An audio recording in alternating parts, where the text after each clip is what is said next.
ओम श्री परमात्मने नमः। श्री हरि चैनल पर सब ऋषि मुनियों के चरणों में प्रणाम करता हूँ।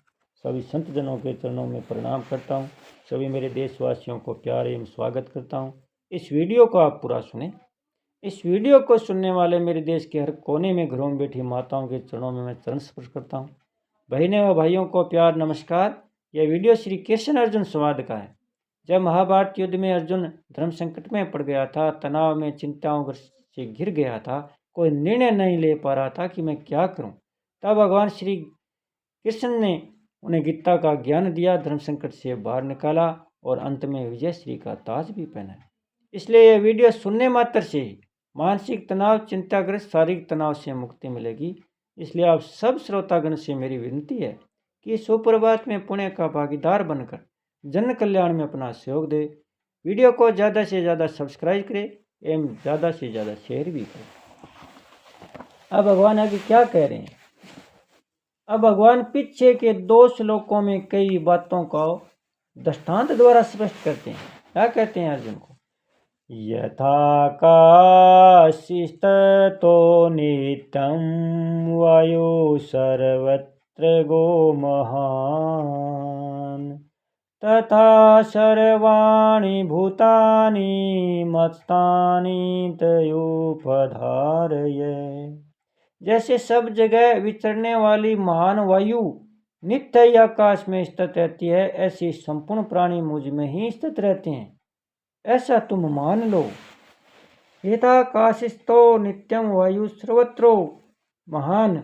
जैसे सब जगह विचरने वाली महान वायु नित्य ही आकाश में स्थित रहती है, अर्थात वह कहीं निस्पंद रूप से रहती है, कहीं सामान्य रूप से क्रियाशील रहती है, कहीं बड़े वेग से चलती है आदि। पर किसी भी रूप से चलने वाली वायु आकाश से अलग नहीं हो सकती। वह वायु कहीं रुकी हुई मालूम देगी और कहीं चलती हुई मालूम देगी, तो भी वह आकाश में ही रहेगी। आकाश को छोड़कर वह कहीं रह ही नहीं सकती। ऐसे तीनों लोकों और 14 भुवनों में घूमने वाले स्थावर जंगम संपूर्ण प्राणी मेरे में स्थित रहते हैं।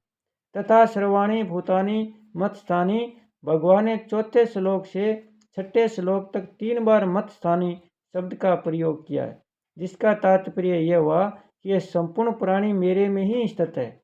मेरे को छोड़कर ये कहीं जा सकते नहीं। ये प्राणी प्रकृति और प्रकृति के कार्य, शरीर आदि के साथ कितना ही घनिष्ठ संबंध मान ले, तो अभी यह प्रकृति और उसके कार्य से एक हो सकते नहीं, और अपने को मेरे से कितना ही अलग मान ले, तो भी ये मेरे से अलग हो सकते नहीं। वायु को आकाश में नित्य स्थित बताने का तात्पर्य यह है कि वायु आकाश से कभी अलग हो ही नहीं सकती। वायु में किंचन मात्र भी शक्ति नहीं है कि आकाश से अलग हो जाए, क्योंकि आकाश के साथ उसका नित्य निरंतर घनिष्ठ संबंध अर्थात अभिन्नता है। वायु आकाश का कार्य है और कार्य की कारण के साथ अभिन्नता होती है। कार्य केवल कार्य की दृष्टि से देखने पर कारण से भिन्न दिखता है, परंतु कारण से कार्य को अलग सत्ता नहीं होती। जिस समय कार्य कारण में लीन रहता है, उस समय कार्य कारण में प्रभाव भाव रूप से अर्थात अप्रकट रूप से रहता है। उत्पन्न होने पर कार्य भाव रूप से अर्थात प्रकट रूप से रहता है, और लीन होने पर कार्य प्रध्वंसा रूप से अर्थात कारण रूप से रहता है। कार्य का प्रध्वंसा भाव नित्य रहता है, उसका कभी अभाव नहीं होता, क्योंकि वह कारण रूप ही हो जाता है। इस रीति से वायु आकाश से ही उत्पन्न होती है, आकाश में ही स्थित रहती है और आकाश में ही लीन हो जाती है, अर्थात वायु की स्वतंत्र सत्ता न रहकर आकाश ही रह जाता है। ऐसे ही यह जीवात्मा परमात्मा से प्रकट होता है, परमात्मा में स्थित रहता है और परमात्मा में ही लीन हो जाता है, अर्थात जीवात्मा की स्वतंत्र सत्ता न रहकर केवल परमात्मा ही रह जाती है। जैसे वायु गतिशील होती है अर्थात सब जगह घूमती है, ऐसे ही वह जीवात्मा गतिशील नहीं होता, परंतु जब यह गतिशील प्रकृति कार्य शरीर के साथ अपनापन मैं मेरापन कर लेता है, तब शरीर की गति उसको अपनी गति दिखने लग जाती है। गतिशीलता दिखने पर भी यह नित्य निरंतर परमात्मा स्थित रहता है। इसलिए दूसरे अध्याय के 24वें श्लोक में भगवान ने जीवात्मा को नित्य, सर्वगत, अचल, स्थाणु और सनातन बताया। यहाँ शरीरों की गतिशीलता के कारण इसको सर्वगत बताया है, अर्थात यह सब जगह विचरने वाला दिखता हुआ भी अचल और स्थाणु है। यह स्तर स्वभावला है, इसमें हिलने डुलने की क्रिया नहीं है। इसलिए भगवान यहाँ कह रहे हैं कि सब प्राणी अटल रूप से नित्य निरंतर मेरे में स्थित है।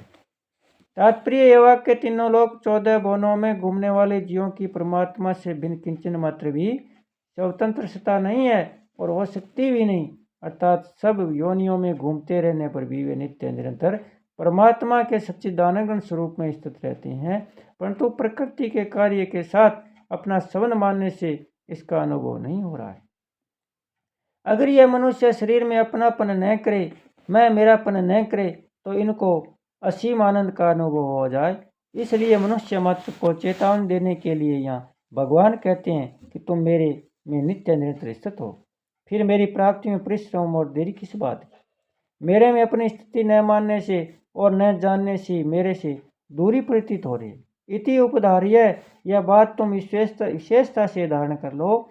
मान लो कि चाहे सर्ग सृष्टि का समय हो, चाहे प्रलय का समय हो, अनंत ब्रह्मांडों के संपूर्ण प्राणी श्रोता मेरे में रहते हैं, मेरे से अलग उनकी स्थिति कभी हो ही नहीं सकती।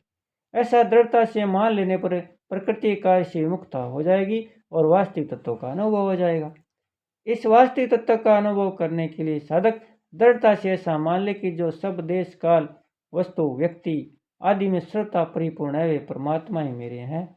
देश काल वस्तु व्यक्ति आदि कोई भी मेरा नहीं है और मैं उनका नहीं हूँ। बोलिए श्री कृष्णचंद्र भगवान की जय, भक्त और भगवान की जय, सब संतजन की जय।